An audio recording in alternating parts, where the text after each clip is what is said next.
Olá pessoal, bem-vindos ao canal Entendi Fisiologia. Nesse vídeo vamos falar sobre a fisiologia renal de uma perspectiva mais geral.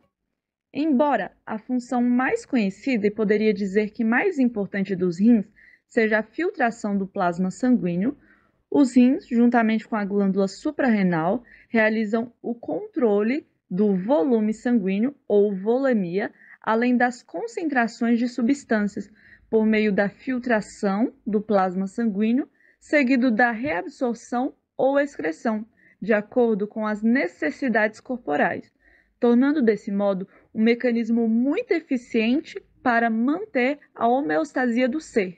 Ou seja, mesmo que o corpo seja submetido a diferentes condições, ainda assim ele consegue manter o equilíbrio, permitindo que as células tenham um ambiente ideal para desempenhar suas funções de forma adequada.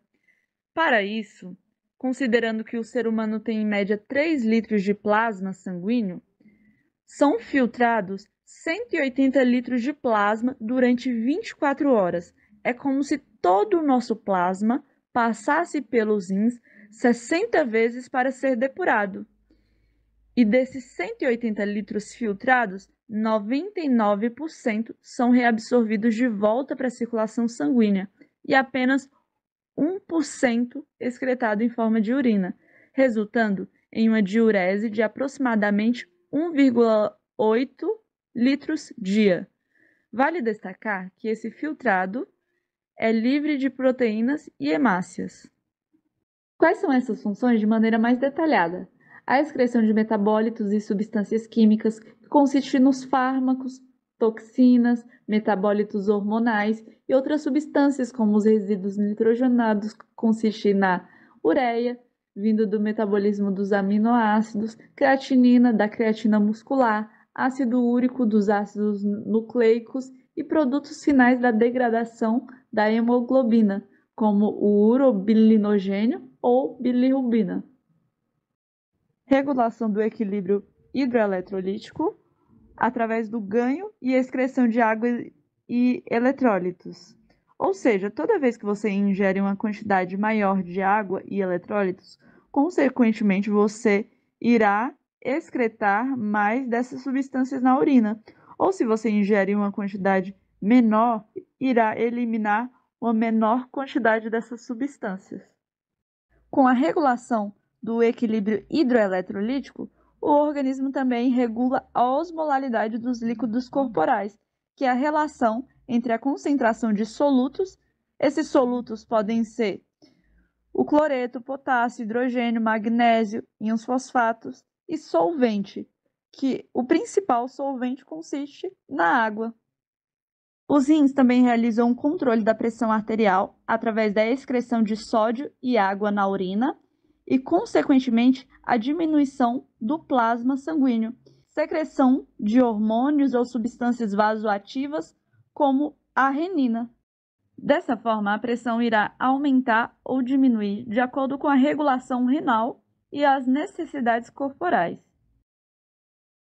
O rins também é uma espécie de tampão, através da regulação do equilíbrio ácido-base, reabsorvendo ou excretando ácido ou base, que consiste no hidrogênio ou bicarbonato na urina. Um hormônio muito importante secretado pelos rins consiste na eritropoetina, que estimula a produção de novas hemácias lá na medula óssea, toda vez que nossas células entram em hipóxia. No jejum prolongado, os rins realizam a síntese de novas moléculas de glicose, processo conhecido como gliconeogênese. Esse mecanismo ocorre a partir dos ácidos gráficos e aminoácidos e é um processo muito eficaz. Provavelmente a função mais importante dos rins é essa que o slide está mostrando. Uma certa quantidade de líquido filtrado glomerular sai de dentro das pirâmides para os cálices, passando pelas papilas. Os cálices conduzem esses líquidos até a pelve e daí aos uréteres, que conduzem esse líquido filtrado até a bexiga.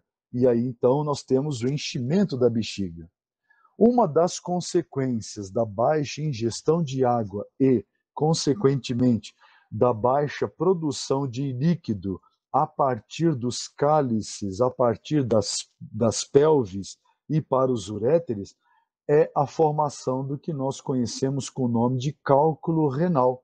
Quando uma pessoa bebe pouca água, ela lava menos os cálices e as pelves, resultando num acúmulo de cristais que, quando concentrados e agrupados, formam o cálculo renal que impede a adequada excreção de líquido. A eliminação desses cálculos dói muito. Mas, sem dúvida alguma, quando estudamos os rins, nos preocupamos com aquela estrutura mais importante para a filtração e reabsorção das substâncias que estão no sangue, os néfrons. Cada rim tem cerca de 1 milhão de néfrons. E o néfron é a estrutura que está em contato com os vasos sanguíneos para receber o plasma que foi filtrado a partir dos capilares glomerulares que se encontram dentro das cápsulas de Bowman. Cada cápsula de Bowman dá início a um néfron. E ao longo dos túbulos do néfron, as substâncias que foram filtradas podem ser reabsorvidas para a corrente sanguínea ou os próprios túbulos do néfron podem receber substâncias do sangue que foram secretadas para dentro desses túbulos e serão excretadas a partir das papilas para os cálices e dos cálices para a pelve e da pelve para o ureter, que conduzirá ao filtrado, agora urina, até chegar na bexiga. O que nós estamos vendo é um exemplo de dois tipos de néfron, um néfron cortical menor e um néfron justamedular maior. Dentro da cápsula de Bowman temos os glomérulos, ou cada cápsula tem um glomérulo, que são capilares que permitem a filtração do plasma. Nem todo o plasma é filtrado, mas pelo menos 20%. E esse plasma ele segue pelo túbulo contorcido proximal, passa pela alça de Henle, túbulo contorcido distal, até chegar ao ducto coletor e que leva o filtrado até a papila, daí para o cálice. Uma estrutura muito importante que nós encontramos nos glomérulos, aderida aos glomérulos, se chamam podócitos, são células que têm cargas negativas. Graças aos podócitos, com suas cargas negativas, aderidos à membrana dos glomérulos, nós impedimos a filtração de proteínas que têm carga negativa. A carga negativa dos podócitos repele a carga negativa das proteínas e assim nós não filtramos proteína. O exame de urina não deve apresentar proteína ou, no máximo, alguns traços de proteína. Isso tudo graças ao podócito ou aos podócitos que impedem a filtração de proteínas.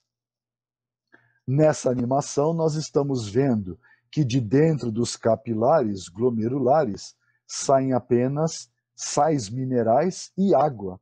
E as proteínas e glóbulos vermelhos, elas não saem, graças a essas estruturas maiores em cor mais clara, chamadas de podócitos. Assim, o nosso glomérulo, unido ao néfron, representa uma estrutura que é responsável pela filtração do nosso plasma, eliminação do que está em excesso, reabsorção daquilo que o organismo precisa para ser saudável, mantendo o nosso sangue limpo do excesso de solutos e a circulação fluindo adequadamente. Se você gostou desse vídeo, inscreva-se no canal, deixe o seu like e me fala aqui nos comentários qual o próximo assunto que você quer ver.